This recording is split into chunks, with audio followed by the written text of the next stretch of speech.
thank you so much for coming to discuss this wonderful film, this London Recruits. When I first saw the name, I thought, oh, London Recruits, so should I go and find a job? So can we start by introducing ourselves? My name is Gaynor Legal, and I'm the chair of the Heritage and Cultural Exchange, which is a local charity focusing on the life of the people who lived in and around Tiger Bay from the early 19th century forward. I'm part of this group as well because I was very active in the Wales anti-apartheid movement. That's a good revelation. Fantastic. Yeah. My name's Gordon Main. I'm a filmmaker based in West Wales, and heritage half Welsh, half English, so but identify as Welsh very much, and I see myself very much as a Welsh filmmaker. Yeah, and you know, passionately interested in life itself, but also social justice and the idea of how we can move beyond the issues that divide us, particularly around anti-racism. So my name is Florence Ayisi. We've never met, but it's good to meet you after Likewise. seeing your great project. I'm from Cameroon, and I've been living in Wales for over 27 years. And am I Welsh or am I still Cameroonian? I'm not sure, but I think I'm a Welsh citizen. I teach at the University of South Wales. I teach documentary film, and I make documentary films as well. So your film, London Recruits, really points to me as someone who wants to make these kinds of films, but also someone who is interested in those issues that you'd name, like social justice. Yeah. So. Well, I mean, the first thing I was going to say, because you talk about the title, you know, and we've sort of tested the title over. I've been making this film for 10 years, which is another story, but on and off. But what we're calling it at the moment is Comrade Tambo's London Recruits, or Oliver Tambo's London Recruits, or some variation on that, because I think we have found the same thing. People thought we were talking about a temping agency or something, you know, whereas actually, you know, these are people recruited by Oliver Tambo to help. He just wanted to deploy them at a particular moment in the struggle, and young working class people and student activists in the UK answered that secret call and ran these missions. And you know, for me, there's something magical about that. So in terms of the title, we have expanded it out to credit the man behind it and the movement behind it a bit more clearly. That's good. Yeah. Yeah. It's not just reference Oliver Tambo, it is also honouring him, and I think it gives a clear picture of what the picture is about, yeah? So it's about the ANC recruiting young people. Yeah, I like that change. Yes. It's truer to the content of the film, I think. Yeah. That's fantastic. That's really good. So what I would like you to do now is just take us into how you got involved in the project and what inspired you to really make this great film. Sure. Well, I was actually in a pub. I was in a pub. I was working with a guy who was quite a bit younger than me, but was a good friend of mine, Seb Cook, who's a trade unionist here, based here in Cardiff. And we were in a pub, and he said, "Oh, I've got a great story that would make a great film." And he told me about this, and I was really surprised to hear it, because I thought, hang on a second, I'd know about that. You know, you feel like you'd know that if it was thing, but it was a secret. They hadn't really publicised it. But he said apparently there was a book. But he had worked for one of the London Recruits in a political party, the Socialist Workers' Party. He'd had a mentor who was one of the original London Recruits, who'd said to him, you know, when I was your age, young Seb, you know, I went off to Johannesburg and blew up leaflet bombs on a street corner, and you know, and Seb couldn't believe it, and we found out more about it. And so we then, you know, worked out. I mean, he's one of the associate producers of the film, but we worked out that Ronnie Castrol's was coming to London a couple of weeks later. So we got the book, read it cover to cover 3 times, you know, and that inspired me. I thought it's got all the ingredients of a great story, but a book is a little bit, you know, all the stories have got similarities. You know, Ronnie recruited them, sent them off on these missions, you know, on the instructions of Oliver Tambo, and they were isolated from each other. So even though it had lots of great elements, it wasn't completely clear how it would translate into a film. But We knew that Ronnie was coming and he was still alive, you know, so we went to meet him, and it turned out that 3 or 4 other film companies were interested at that point.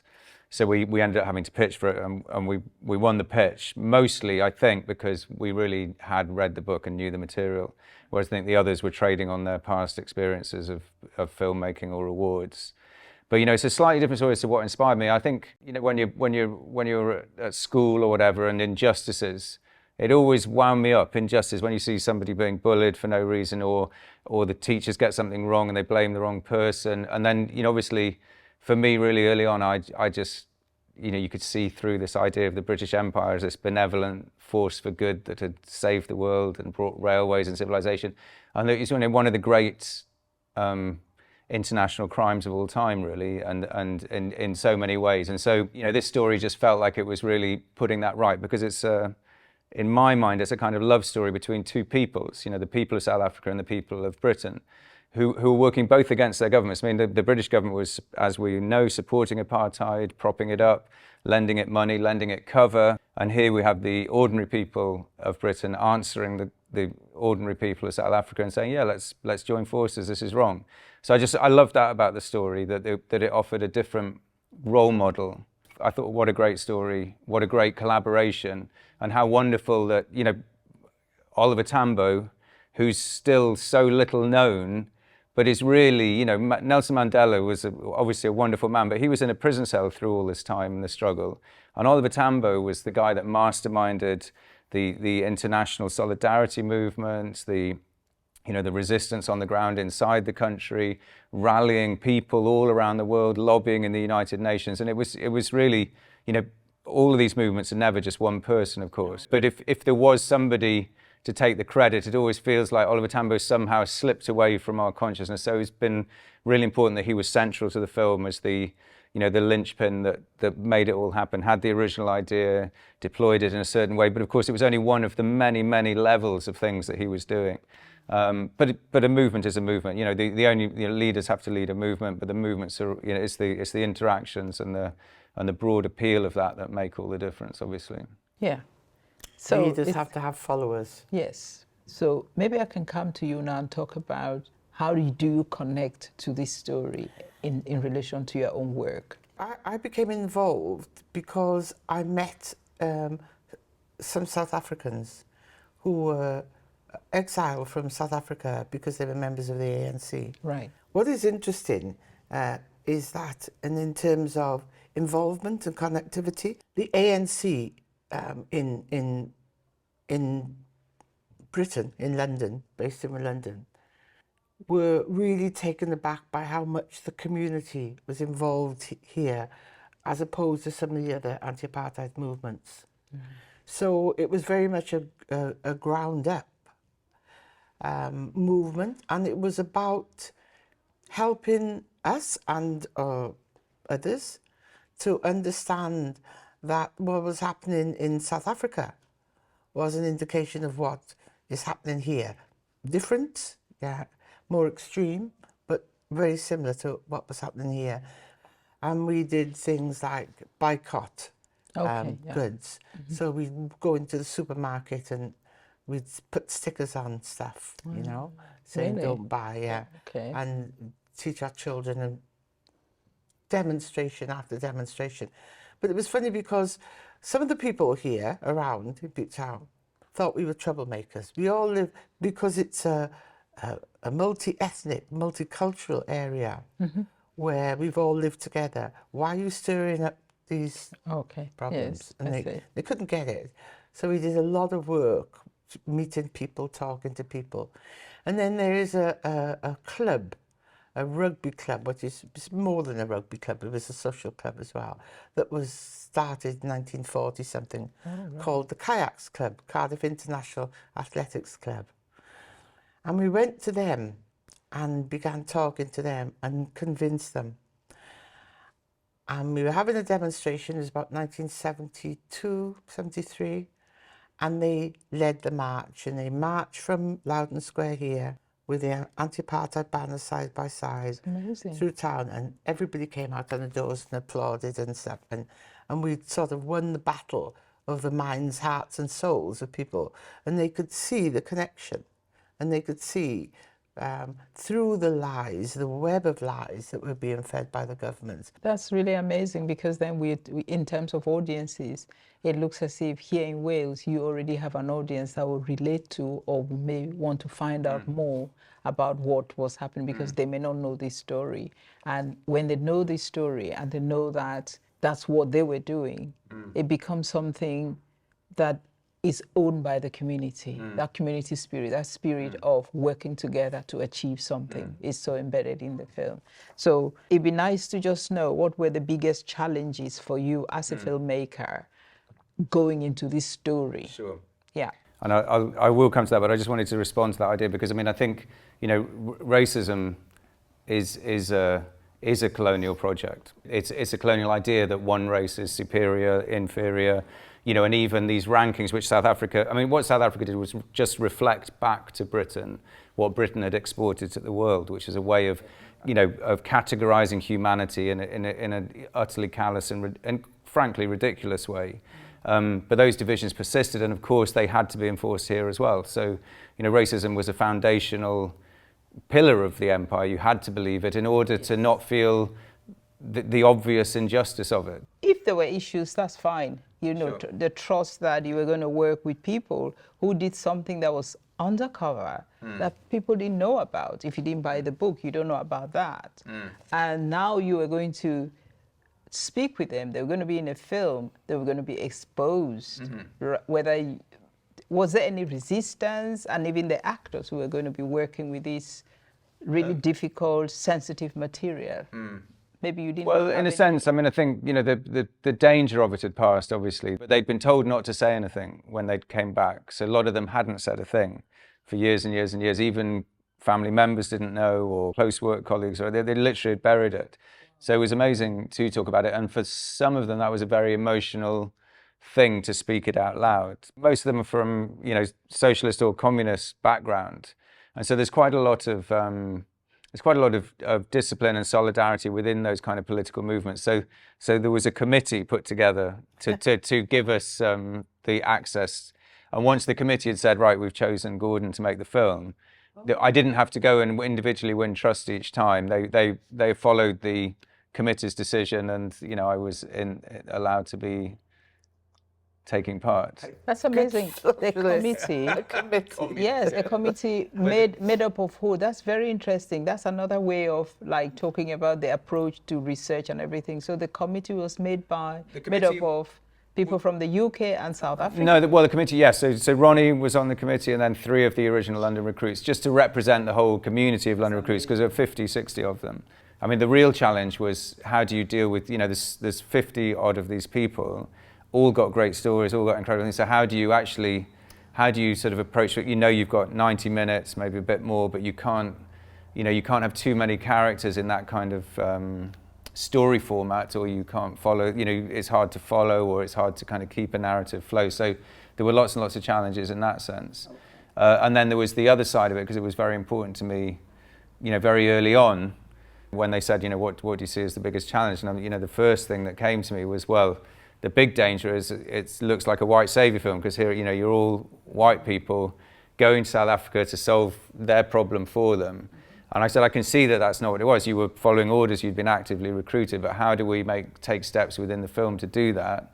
Because, you know, Oliver Tambo is no longer here to talk about it. So it was very important that we found people in South Africa who knew about this or had been part of it, who had either, you know, who'd been, you know, and to show that it wasn't as though South Africans were sitting around waiting for somebody to come along and sort it out. They were very, you know, it was their struggle.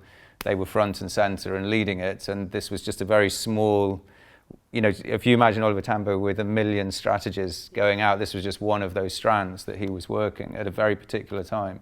So it was very important to contextualize it and make sure it was seen for what it was, which was a collaborative story rather than some kind of, you know, savior story. I was pleased because that was one of my fears. I had apprehension about here we go again. You know, cry freedom, you know, putting the glory on our white saviours. But I think the film handles it really well I was very impressed with that. How has the idea of connecting and collaborating enabled you and the whole team to bring these stories that are so universal, this issue that is so universal, because it's really about freedom, freedom of humans, giving people the stage, the space, and the platform, the voice to play out the things that affect all of us. I think, you know, one of the reasons I think Welsh independence would be a great idea is I think Wales doesn't, you know, we don't need to be sort of tied into this gold British imperial story anymore. And I know Welsh people obviously did piggyback on that and did terrible things all around the world. But, you know, we can be a small nation that can have cultural interactions all over the world. And, you know, and Africa is obviously quite literally, we're all from Africa originally. And, you know, and Africa is this incredibly diverse, massive continent full of incredible culture and stories.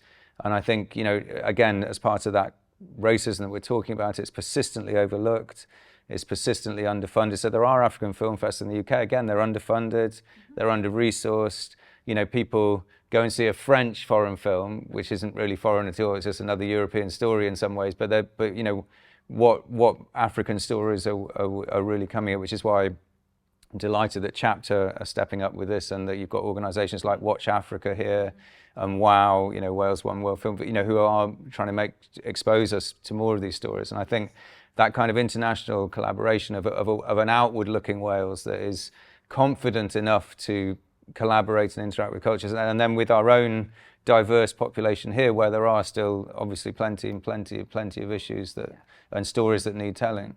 How do you feel, really, your real feeling after finishing this project as a director, a project that is very transnational, a project that goes beyond people's personal ambitions? You know, what does it mean to you? You know, I feel very lucky and privileged again to have been able to tell this story and do it. And I think, you know, I've got other films I'd like to make, obviously, but also it's forced me to look at, you know, my own working practices and things, you know, and how, you know, I as a white male filmmaker have, you know, perhaps even though obviously it's not easy to raise the funds and get a film made, I'm having an easier time of it than lots of other people. So I mean, I just think, you know, it's made me want to kind of reflect on that and be a lot more careful and conscious about, you know, employment choices and working in different ways. I feel that, you know, what would also be good is to make sure that as filmmakers we reflect back up to the organisations that help us, you know, and I'm thinking that, you know, the Film Comrade or those kind of things who I think are already doing this or trying to consciously do it. But, you know, who are the storytellers who aren't getting projects off the ground because of the kind of infrastructural barriers, and how can we all be conscious of that and be a little bit more like a community and be more like the London Recruits and, you know, help each other out. Now, Gordon and Gaynor, what I would like you people to just share now is the importance of films, particularly this one, to reach Welsh audiences, and maybe some of the things that you want to do to ensure that this film sits here and reflects what is happening here or what happened in the past, to show that kind of real connection that people here didn't sleep while the world was supporting the cause of freedom in South Africa. Can I just start on a general point? Yeah. One of my latest hobby horse is the term Black History. I don't think there's such a thing as Black history any more than there is white history. It's history. What's happened before is we've been written out and forgotten. But there's been recently an influx of so-called Black history books, and if you look at them, they're all about America. So this film for me adds to the history of Black people in Wales, in the UK, through the stories of these young white guys who went to South Africa for a cause, to fight against and sabotage anti-apartheid. They are important points in history that we should be teaching our children. For me, cinema, I love watching films, don't see enough of them, is such an easy way for young people to learn. You know, it's an enjoyable way. So I hope this has a wide audience. You know. With this film, I've now seen it in screens in South Africa here, you know, and I've seen it, and we did a lot of test screening, and just you can, how the film is the same, you know, it's locked now into this thing, but the experience of it every time is completely different, and that's because the audience is different, or the space is different. Yeah. And so sometimes, you know, like in Johannesburg, that we opened the Joburg Film Festival, which was an incredible honour, and then we won Best Documentary. But that screening was incredible because it was you know, there were a tiny handful of white people there. It was a big auditorium full of, you know, kind of middle class black South Africans who were, you know, not really, they were too young to really remember the struggle years. You know, they were, you know, they were like, you know, aspirational young professionals anywhere. But they just love it. But they really got the humour. They could laugh at things like, you know, the white guy putting on the shorts and things, you know, was just, and it was just somehow, there was just an incredible sense that the film had really found, new bits of the film had found their audience. And then sometimes we've shown it here with kind of perhaps more serious political people, and it's seen as a very serious film, you know, and so it's like, so what I love is about cinema is the audience makes the experience, and then you're sitting next to these people, and somehow, you know, the humour is one of those things that bubbles up, you know. So if it's a more serious audience, there might be the odd little giggle, but if it's an audience that is relaxed and you know, there'll be big laughs at the funny bits and the releases of tension. So I just love that you know, the you know, the, I don't know what you call it, like the magic of the cinema experience. I think for me, a film doesn't come alive until it meets an audience, not the audience. Just different, because they're different audiences. It will come alive in Wales in a different way. I don't want to say but. I'm concerned about the fact that if the campaign is built around anti-racism, are you risking putting some people away? Or is it about freedom? Because the film ends with this wonderful quote by Mandela, and he talks about the present now. He talks about Palestine. He talks about the freedom of these people. And your film is coming out at a time when this is the fever in the air. That's what is in the air about Palestine. So is it about freedom? Is it about, or is it about anti-racism? Can I just, you cannot have freedom without anti-racism. You can't be free while you are oppressed. Exactly. Because of the colour of your skin For or sure. your religion. For sure. And in the context of Wales, I think this is a good time. We're just on the updating the Anti-Racist Wales Action Plan, because there is a recognition by our government that if you are not anti-racist, then you are supporting racism. Right. So, and that's why they're putting it into schools now, like and mandatory. we have a new school curriculum. Yes. The schools are hungry for information to help the children. Yes. So in terms of Wales, I think this is a brilliant time. One of the main things about the film is I just wanted it to be very accessible. If you didn't know anything about South Africa or anything, that you would just a story of these people putting themselves in danger and, you know, and set against a bigger struggle. So you know, but you're right. I mean, I think people do think, oh, well, it's about racism. Well, they think either I'm not racist or I'm not even interested. That's a ghettoized problem. It's nothing to do with me. And I think there is an element of that. So freedom is universal, but freedom is such a debased word these days. And you know, Kamala Harris says it, Benjamin Netanyahu says it. All these people are busy saying it, but what does it mean anymore? You know, I mean, and I think, you know, I agree with you. I think we can't have freedom if we're still living. You know, there is no freedom without dealing with oppression, and I think racism is at the heart of the Palestinian problem. I think it's that they're subhuman. Yeah, they're considered exactly, subhuman. and you know, and then it's at the heart of things like so you know, there's cobalt. You know, we're all got our phones, we've got our things. You know, in the Congo, there's millions of people been dying for decades, and Where is the news of that? Where's the public knowledge of that? It's nowhere, and that's because they're black people. I honestly think it is that. I think if they were French workers somewhere, everyone would be up in arms. It'd be, you know, and that in itself is racism. The other thing about anti-racism, and the film can't address all of those issues that we've just mentioned, but it can begin the thinking process. So the film is, for me, is a messenger about racism and about being anti-racist. Yes. And it's set in an adventure story. What better way of passing information to young people? Courage, you know? being brave So and being courageous. Absolutely. Seeing stories of hope and courage, because there are many people who are doing things in communities that takes their courage, takes their bravery, and they hope that when I do this, something will change.